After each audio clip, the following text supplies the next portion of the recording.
How do you get rid of sulfur burps and diarrhea? Digestive supplements and teas such as green, peppermint and chamomile tea, believed to have gut-soothing properties, and may also help relieve symptoms.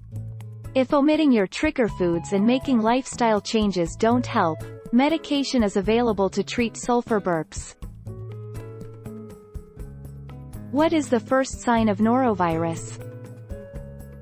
Common symptoms of norovirus infection include vomiting, diarrhea, and stomach cramping.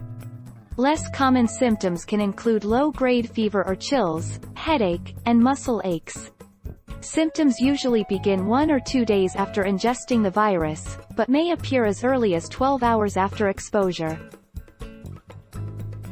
Don't forget to subscribe for more of these videos.